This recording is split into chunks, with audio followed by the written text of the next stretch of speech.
आइए आज हम बात करते हैं टॉर्च इन्फेक्शंस की। तो ये टॉर्च इन्फेक्शंस क्या होते हैं? तो जो इन्फेक्शंस मदर से फीटस में वर्टिकली ट्रांसफर हो जाएं, ठीक है, यानी मदर में है और मदर से फीटस में ट्रांसफर हो सकते हैं, इन्हीं को हम बोलते हैं टॉर्च इन्फेक्शन। तो ये कई सारे होते हैं और बहुत ही इंपॉर्टेंट ये होते हैं क्योंकि ये कंजेनाइटल मॉल फॉर्मेशन कॉज करते हैं, तो इस वजह से इनको जानना बहुत जरूरी है। तो देखिए यहाँ पे इतने सारे हम टॉर्चेस से इसको याद रखेंगे। यहाँ पे देखिए इसका जो निमोनिक है टॉर्चेस, और यहाँ पे देखिए ओ जो है ना, ये अदर्स में कई और चीजें हैं जो यहाँ पे इंक्लूड नहीं थी, हम यहाँ पे उसको पुट कर दिए congenital वेरिसिला syndrome, congenital Zika virus, और इसी तरीके से देखिए यहाँ पे भी कुछ अदर बताए गए। तो ये सारे हैं, इसको हम सबको अच्छे से देखेंगे। तो देखिए इतने सारे इन्फेक्शन है, सब हम याद रखेंगे। टी से हो गया हमारा टॉक्सोप्लाज्मा गोनिडी, ओ से अदर्स में सारे एक्स्ट्रा जो है ये इंक्लूड हो गए। रुबेला वायरस हो गया आर से, और सी से साइटोमेगालो वायरस, और एच से एचआईवी, और दूसरे एच ई से हर्पीस सिंप्लेक्स वायरस 2, और एस से सिफिलिस। तो देखिए ये वाला निमोनिक यहाँ पे ये पूरा हो गया। और इसके अलावा देखिए ये सारे हैं, और यहाँ पे हम शुरू में ही बताते चले आपको कि जो टॉर्च इन्फेक्शन होता है ना, तो यहाँ पे देखिए हर्पीज फैमिली के ही 3 वायरसेस होते हैं, cytomegalo virus, herpes simplex virus 2, और देखिए कंजेनाइटल वेरिसिला सिंड्रोम, ये HHV3, ठीक है, HHV3, HHV5 और HSV2। तो ये तीनों हर्पीस वायरस फैमिली के हैं। हम इस तरह बता रहे हैं ताकि हमको याद रखना आसान रहे और ट्रीटमेंट वगैरह भी आसान रहे। और उसके अलावा देखिए हमारे पास ये आरएनए वायरस में हम बात करें तो आरएनए वायरस में देखिए हमारे जो एनवेलप आरएनए वायरस होते हैं, इसमें देखिए एचआईवी यानी रेट्रोवायरस, जीका वायरस, और देखिए रुबेला। तो ये तीनों भी जो होते हैं ये टॉर्च इन्फेक्शन कॉज करते हैं। तो देखिए यहाँ पे ये है रुबेला, एचआईवी और कंजेनाइटल जीका वायरस, ठीक है।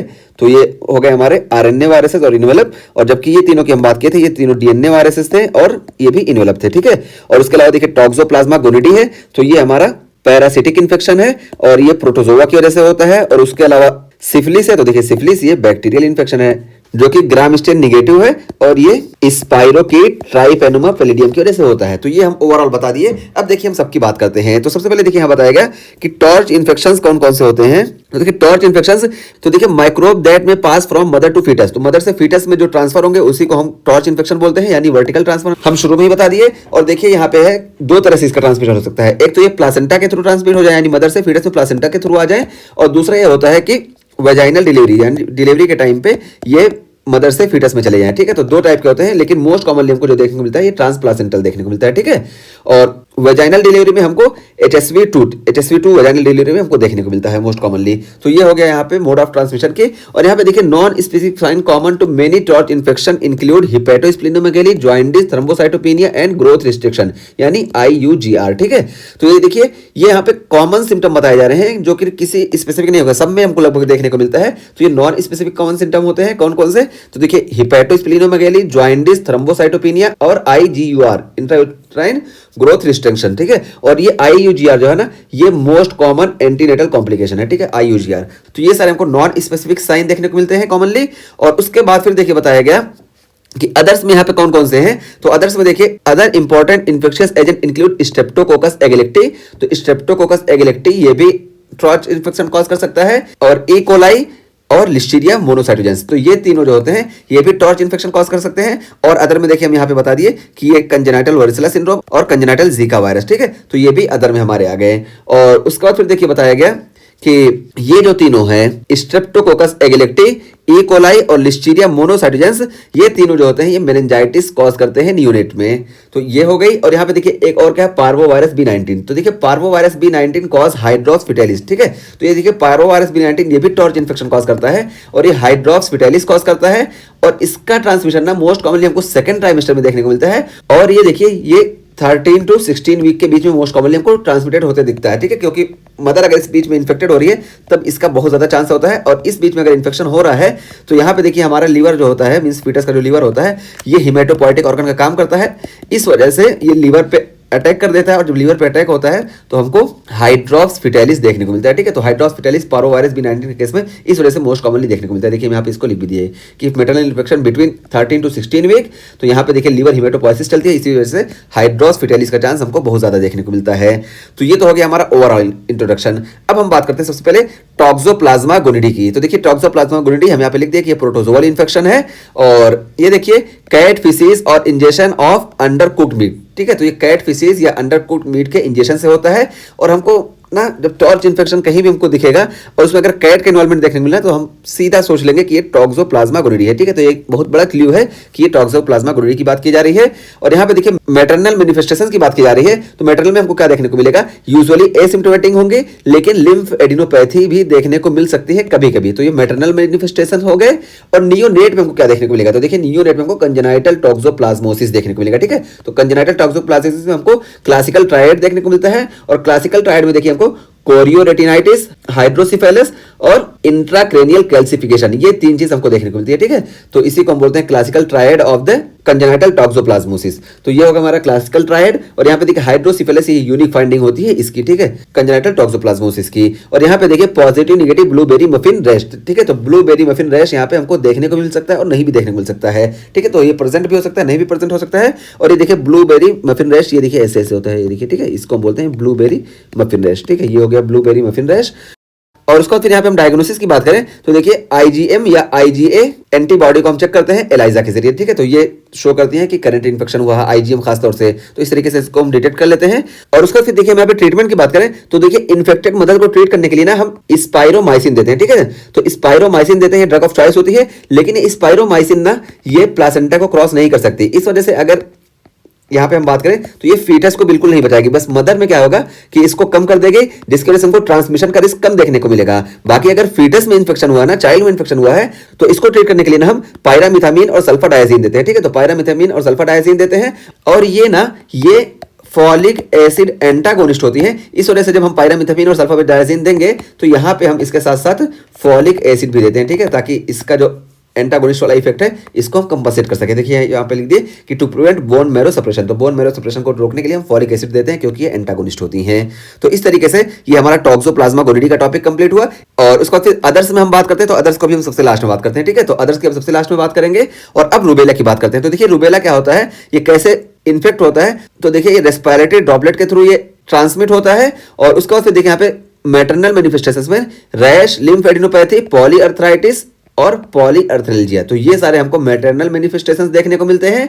और देखिए हम यहाँ पे चाइल्ड मैनिफेस्टेशन बात करें या फीटल मैनिफेस्टेशंस, तो यहाँ पे हमको कंजेनाइटल रूबेला सिंड्रोम देखने को मिलता है। तो कंजेनाइटल रूबेला सिंड्रोम में यहाँ पे भी हमको क्लासिकल ट्रायड देखने को मिलता है। और इस क्लासिक ट्रायड में देखिए हमको यहाँ पे हार्ट डिफेक्ट देखने को मिलता है, सेंसरी न्यूरल हियरिंग लॉस देखने को मिलता है और कैटरेक्ट देखने को मिलता है, ठीक है। तो सेंसरी न्यूरल हियरिंग लॉस इसका मोस्ट कॉमन मैनिफेस्टेशंस है। और हार्ट डिफेक्ट भी देखने को मिलता है। और हार्ट डिफेक्ट में देखिए पेटेंट डक्टस आर्टेरियोसिस सबसे ज्यादा देखने को मिलती है। उसके अलावा हमको पल्मोनरी स्टेनोसिस भी देखने को मिलती है और वेंट्रिकुलर सेप्टल डिफेक्ट भी देखने को मिलता है, लेकिन सबसे ज्यादा पेटेंट डक्टस आर्टेरियोसिस ये देखने को मिलती है। तो ये क्लासिक ट्रायड में देखिए एब्नॉर्मलिटीज ऑफ आई, जिसको हम कैटरेक्ट बोले, तो देखिए कैटरेक्ट में होता है एंड ईयर, तो यानी सेंसरी न्यूरल हियरिंग लॉस यहाँ पे देखने को मिलेगा। और कंजेनाइटल हार्ट डिजीज, और यहाँ पे देखिए पीडीए बताया गया, तो हम बताए पीडीए उससे कम हमारा पल्मोनरी स्टेनोसिस, उससे कम हमारा वेंट्रिकुलर सेप्टल डिफेक्ट है, ठीक है। तो ये इसका सीक्वेंस है।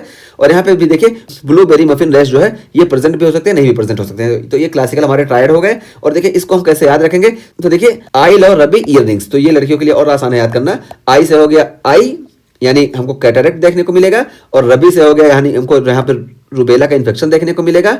और यहाँ लव से देखिए यहाँ पे हार्ट हो गया। और ईयर रिंग से हो गया कि यहाँ पे ईयर यानी सेंसरी न्यूरल हियरिंग लॉस यहाँ पे हमको देखने को मिलता है। तो ये हो गया हमारे कंजेनाइटल रूबेला सिंड्रोम के ट्रायड। और इसको हम कैसे याद रखेंगे, I love Ruby year rings, ठीक है। तो इससे हम इसको याद रखेंगे। और यहाँ पे देखिए हम डायग्नोसिस की बात करें तो यहाँ पे हम फीटल आईजीएम चेक करेंगे। और तो फीटल आईजीएम एंटीबॉडी ये अगेंस्ट रूबेला वायरस के हमको देखने को मिलेगी। अगर इसका इन्फेक्शन रहेगा तो ये भी करंट इन्फेक्शन को बताएगी। और ये देखिए कंजेनाइटल रूबेला सिंड्रोम ना ये मोस्ट टेरेटोजेनिक होता है, ठीक है। तो अगर ये कंजेनाइटल रूबेला सिंड्रोम ये 16 वीक से पहले, मोस्ट कॉमनली ये फर्स्ट ट्राइमेस्टर में ही देखने को मिलता है। और अगर 16 वीक से पहले इसका इन्फेक्शन हमको कंफर्म हो जाता है ना, तो फौरन हम यहाँ पे एमटीपी कर देते हैं, क्योंकि ये मोस्ट टेरेटोजेनिक होता है। इस वजह से यहाँ पे एमटीपी करना जरूरी होता है। लेकिन अगर 16 वीक के बाद इसका इन्फेक्शन देखने को मिला है ना, तब हमको ये सारी एबनॉर्मलिटीज क्लासिक ट्रायड जो है ये देखने को मिलेंगे। लेकिन 16 वीक से पहले है तो इसको हम फौरन जो है एमटीपी करके खत्म कर देंगे, ठीक है। तो ये चीज हम यहाँ पे बता दी, जरूरी था कंजेनाइटल रूबेला सिंड्रोम में। और उसके बाद फिर हम बात करते हैं अब साइटोमेगालो वायरस की। तो देखिए साइटोमेगालो वायरस इसको हम HHV5 बोलते हैं। और ये हमारा हर्पीस फैमिली का है, यानी ये डीएनए वायरस है और इन्वेलप वायरस। और ये देखिए मोस्ट कॉमन टॉर्च इन्फेक्शन यही है। और ये कैसे फैलता है, तो सेक्सुअल कॉन्टैक्ट या ऑर्गन ट्रांसप्लांट, तो इससे ये ट्रांसमिट होता है। और ये थर्ड ट्राइमेस्टर में हमको मोस्ट कॉमनली देखने को मिलता है। और मैटरनल मैनिफेस्टेशन की बात करें तो देखिए यूजुअली एसिम्प्टोमेटिक और मोनोन्यूक्लियस लाइक इलनेस हमको देखने को मिलेगी, ठीक है। तो ये हो गया हमारा मैटरनल मैनिफेस्टेशंस। और अब हम बात करते हैं नियोनेटल मैनिफेस्टेशन। तो देखिए नियोनेटल मैनिफेस्टेशन में हमको हियरिंग लॉस देखने को मिलेगी, यहाँ पे हमको सेंसरी न्यूरल हियरिंग लॉस देखने को मिलेगी, सीजर देखने को मिलेगा, पेटेशियल रैश देखने को मिलेगा क्योंकि यहाँ पे प्लेटलेट कम हो जाते हैं। और देखिए यहाँ पे भी ब्लूबेरी मफिन रैश देखने को मिलेगा और कोरियो रेटिनाइटिस देखने को मिलेगा और पेरीवेंट्रिकुलर कैल्सिफिकेशन देखने को मिलेगा। ठीक है, तो देखिए ये सारी चीजें हमको यहाँ पे देखने को मिलेंगी। इसको भी हम ट्रायड से जो इसके इंपॉर्टेंट है उसको याद रखेंगे। तो देखिए हमको माइक्रोसिफेली देखने को मिलता है और देखिए कोरियो रेटिनाइटिस देखने को मिलता है और इंट्राक्रेनियल कैल्सिफिकेशन, वो भी ये पेरीवेंट्रिकुलर कैल्सिफिकेशन होता है। तो देखिए सीएमयू से इसको याद रखेंगे, कोरियो रेटिनाइटिस, माइक्रोसिफेली और पेरीवेंट्रिकुलर कैल्सिफिकेशन। तो ये इसके ट्रायड है, ये ट्रायड याद रखना बहुत जरूरी है और बाकी ये सारी चीजें भी हमको यहाँ पे देखने को मिलती हैं। तो ये हो गया हमारा साइटोमेगालो वायरस का इन्फेक्शन। और सीएमवी के डायग्नोसिस की हम बात करें तो देखिए हमें पीसीआर करते हैं और यूरिन का पीसीआर करते हैं, मोस्ट कॉमनली ब्लड का भी कर सकते हैं और सलाइवा की भी कर सकते हैं, लेकिन यूरिन का ही हम प्रेफर करते हैं और यही पीसीआर हमारी इन्वेस्टिगेशन ऑफ चॉइस होती है। और यहाँ पे देखिए सलाइवा का जब हम करते हैं ना तो सलाइवा को हम स्क्रीनिंग के लिए प्रेफर करते हैं, क्योंकि यूरिन और ब्लड का इस्तेमाल हम स्क्रीनिंग के लिए नहीं करते। सलाइवा जो होता है आसान मेथड होता है, इस वजह से स्क्रीनिंग में हम सलाइवा को इस्तेमाल करते हैं।